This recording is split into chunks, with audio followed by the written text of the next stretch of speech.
국내 네 번째 우한폐렴 확진자가 어제 나왔습니다.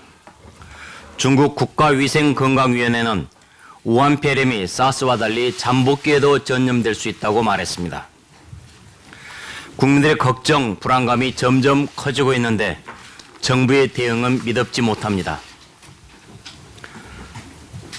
세 번째, 네 번째 확진 판정자 모두 입국대 공항 검역 시스템을 무사 통과했습니다. 그리고 감염 상태로 시내 이곳저곳을 며칠씩 돌아다녔습니다. 결국 추가 감염자가 나오는 것 아니냐 하는 우려가 커지고 있습니다. 정부는 검역을 더욱더 강화하겠다고 했지만은 결국 확인된 것은 보건당국의 검역 체계에 구멍이 뚫려 있다는 사실뿐이었습니다.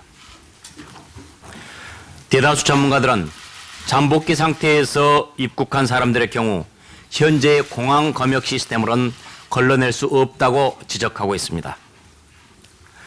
이 사람들이 밖으로 나와 활동을 하게 되면 2차, 3차 감염의 문제가 발생할 가능성이 큽니다. 그러니 대만처럼 중국 여행객의 국내 입국 금지 등 추가 전염 가능성을 원천적으로 차단하는 방안을 강구해야 할 필요가 있다고 봅니다.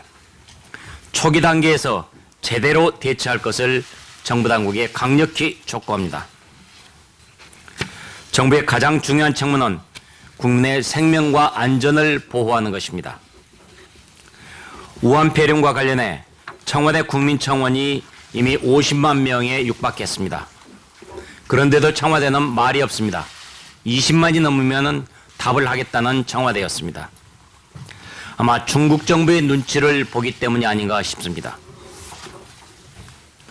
메르스 사태 때 야당 대표이던 문재인 대통령은 이렇게 말했습니다. 박근혜 청와대가 컨트롤 타워가 돼야 한다 라고 말입니다. 이제 문 대통령이 바로 그 말을 실천해야 할 때입니다. 우리 당은 신상진 의원을 위원장으로 하는 우한 코로나 바이러스 TF를 발족했습니다. 오늘 오후 3시에 첫 회의를 열 계획입니다. 그리고 내일은 보건복지위원회를 열 예정입니다. 국민의 생명권과 안전권 앞에 여야가 따로 없습니다. 정치권 전체가 모두 힘을 모아 초당적으로 대응하는 것이 필요한 때입니다. 우리 자유한국당이 솔선수범하겠습니다.